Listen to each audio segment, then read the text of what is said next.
जय हिंद दोस्तों।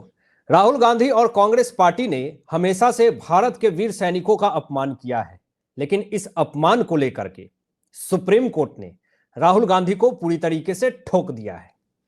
राहुल गांधी को लेकर के सुप्रीम कोर्ट ने जो सख्त लतार लगाई है, जो जज ने फैसला सुनाया है, जो जोरदार झटका दिया है, पूरा स्टेटमेंट आपको बताएंगे और दिखाएंगे एक एक फैक्ट्स सबूत के साथ। दोस्तों, अगर इतिहास उठा करके देख लीजिए कांग्रेस पार्टी की, राहुल गांधी की, और उस इतिहास के हर एक पन्ने चीख चीख करके यही कहेंगे कि कांग्रेस पार्टी ने हमेशा से लोकतंत्र और संविधान का अपमान किया है, हमारे भारतीय वीर सैनिकों का मजाक बनाया है। लेकिन आज सुप्रीम कोर्ट पूरी तरीके से सख्त हो गई और साफ तौर पे राहुल गांधी को फटकार लगा दी गई सुप्रीम कोर्ट के तरफ से। जो ये फटकार लगाई गई, ये मामला आपको भी पता होगा, लेकिन जरा मैं वो मामला आपको दिखा देता हूं। 16 दिसंबर 2022 को एक प्रेस कॉन्फ्रेंस करते हैं राहुल गांधी, और उस प्रेस कॉन्फ्रेंस में दावा करते हैं कि चीनी सैनिक जो हैं वो अरुणाचल प्रदेश में भारतीय सैनिकों की पिटाई कर रहे हैं। अब ये स्टेटमेंट जब सामने आया, बहुत आहत हुआ दोस्तों हमारे भारतीय वीर सैनिकों को, जो ठंड में अपने परिवार से दूर रह करके हम सेफ रह सके, उसके लिए अपनी जिंदगी दांव पे लगा करके वो खड़े हैं बॉर्डर पे। और कोई ये कहे कि अरुणाचल प्रदेश के भारतीय वीर सैनिकों को चीनी पिटाई कर रही है, चीनियों की इतनी औकात नहीं है कि वो हमारे भारतीय वीर सैनिकों की तरफ नजर उठा करके देखें। लेकिन राहुल गांधी ने प्रेस कॉन्फ्रेंस रिलीज करके अपमान कर दिया कि पिटाई हो रही है, कुटाई हो रही है हमारे भारतीय वीर सैनिकों का। लेकिन आज बहुत ही काबिले तारीफ जज साहब ने फैसला दिया और जज साहब ने टिप्पणी दी राहुल गांधी के इस घटिया बयान पे। मैं आपको वो टिप्पणी दिखाना चाहूंगा, जरा देखिए। सबसे पहले तो सुप्रीम कोर्ट ने फटकार लगाते हुए राहुल गांधी को यह कहा कि सच्चा भारतीय अगर आप होते तो कभी नहीं कहते कि हमारे भारतीय वीर सैनिकों को, अरुणाचल प्रदेश के भारतीय वीर सैनिकों को चीनियों ने पिटाई करी। बड़ी तिलमिलाहट हो गई पूरे कांग्रेस पार्टी में। सारे लोग सुबह से प्रेस कॉन्फ्रेंस पे प्रेस कॉन्फ्रेंस कर रहे हैं। अरे जज साहब ने ये क्या कह दिया, ऐसा तो नहीं हो सकता है, राहुल गांधी देश विरोधी बयान नहीं दे सकते हैं, राहुल गांधी तो ऐसा है ही नहीं। लोग कूद रहे हैं, तमाशा कर रहे हैं सुबह से ही। लेकिन इस कूदने पे पूरी तरीके से ठंडा कर दिया अमित मालवीय जी ने और शहजाद पूनावाला ने। इन दोनों ने कैसे ठंडा किया है, और साथ साथ हेमंत विश्व शर्मा जी ने तो तड़का लगा दिया इसमें।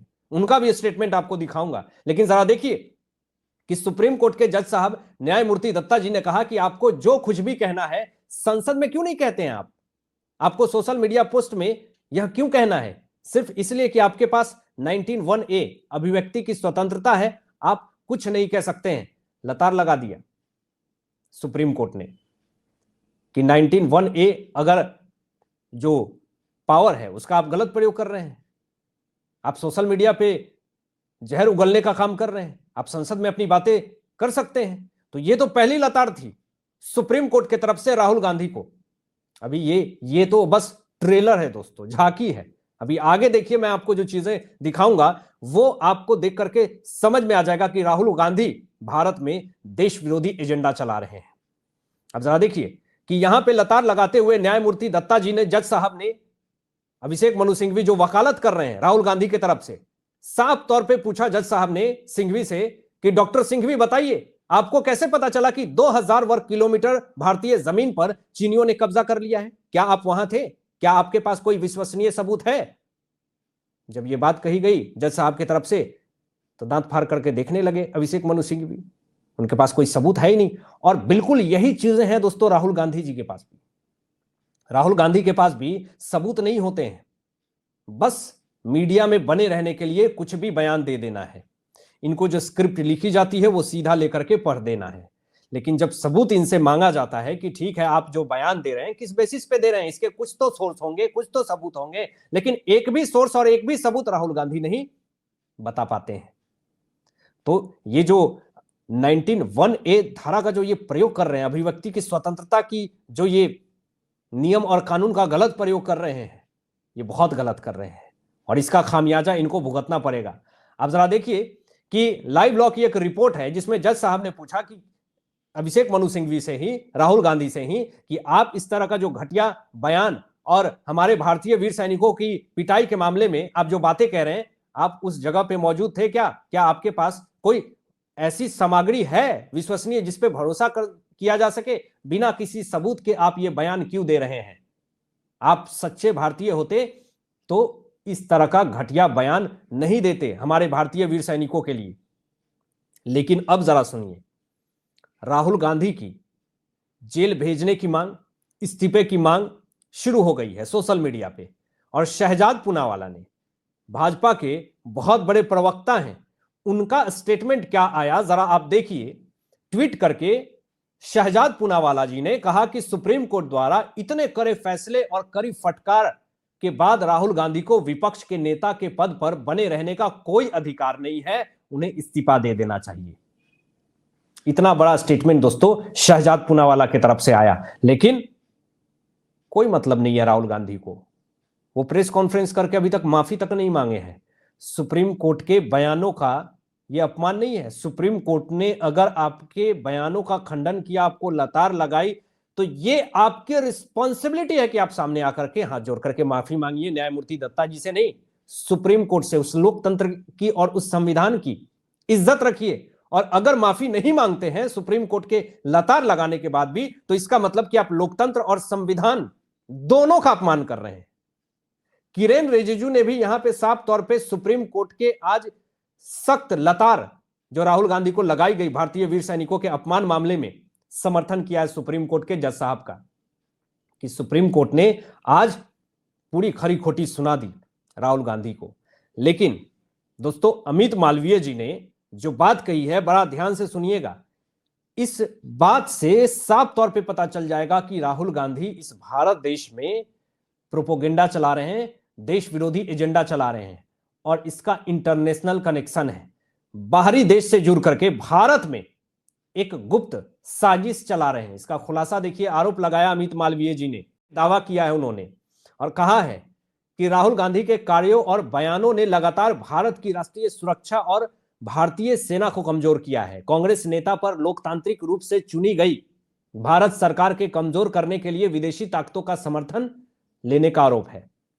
ये बाहरी ताकत, विदेशी ताकतों का प्रयोग करके, उनकी मदद लेकर के ये भारत के अंदर एक गुटबाजी कर रहे हैं और भारत को तोड़ने का प्रोपोगेंडा रच रहे हैं। अमित मालवीय जी ने यह खुलासा किया और आगे एक आरोप लगाया अमित मालवीय जी ने कि राहुल गांधी ने चीन की कम्युनिस्ट पार्टी के साथ एक गुप्त समझौता MOU पर हस्ताक्षर किए, जिसे जनता से छुपाया गया। दोस्तों अमित मालवीय जी ने आगे यह भी कहा कि राहुल गांधी अब एक प्रमाणित राष्ट्र विरोधी हैं। इसके बाद मुझे कोई कुछ कहने की जरूरत नहीं है दोस्तों। इसके बाद आप समझदार हैं, समझ गए होंगे कि राहुल गांधी की मानसिकता क्या है भारत को लेकर के। राहुल गांधी की मानसिकता क्या है हमारे भारत देश में रह रहे हिंदुस्तानियों को लेकर के। और एक ऐसा तड़का लगाया है असम के मुख्यमंत्री हेमंत बिस्वा शर्मा जी ने कि राहुल गांधी को पूरी तरीके से एक्सपोज करके रख दिया है कि राहुल गांधी आखिर क्या चाहते हैं इस भारत देश में। अब जरा देखिए पूरा बयान आपको दिखा रहा हूं मैं। असम के मुख्यमंत्री शर्मा जी ने आरोप लगाया राहुल गांधी के ऊपर कि राहुल गांधी भारत विरोधी व्यक्ति है। वह केवल बांग्लादेशी और पाकिस्तानी मुसलमानों के साथ है, वह भारतीय हिंदुओं के साथ नहीं है, यहां तक कि भारतीय मुसलमानों के साथ भी नहीं है। राहुल गांधी एक राष्ट्र विरोधी व्यक्ति है। ये हेमंत जी ने क्लियर कर दिया कि राहुल गांधी राष्ट्र विरोधी हैं, इससे बच के रहिए। और जरा सोचिए कि ये बाहर रह रहे पाकिस्तानी और बांग्लादेशियों का समर्थन करते हैं राहुल गांधी, ये भी बात कही। और उससे भी बड़ी बात ये कही कि सिर्फ हिंदू विरोधी तो राहुल गांधी नहीं है, साथ साथ भारत में रह रहे जो मुसलमान हैं उसके भी विरोधी हैं। तो जो भारत में रह रहे मुसलमान हैं, जो कांग्रेस पार्टी को सपोर्ट करती है, आप दिल्ली में चले जाइए, बहुत भारी मात्रा में कांग्रेस का विरोध हुआ दिल्ली में दोस्तों, जिस कारण से दिल्ली में बीजेपी की सरकार बनी। और अब तो भारत के मुसलमान भी जाग रहे हैं कि कांग्रेस पार्टी ने सिर्फ डरा करके, धमका करके भारत में सत्ता हासिल किया है, लेकिन अब नहीं। अब भारत के मुसलमान भी ये जान चुके हैं कि सिर्फ बरगला करके कांग्रेस पार्टी जो है वो सत्ता में आती है और लूट खसोट करके चली जाती है और भारत के मुसलमानों के लिए कुछ नहीं करती है। अब आपकी क्या सोच है इन तमाम विषयों पे अपनी विचार व्यक्त कीजिएगा और मिलते हैं लेटेस्ट ब्रेकिंग एनालिसिस के बाद। तब तक अपना ध्यान रखें, ख्याल रखें। सत्यमेव जयते। जय हिंद।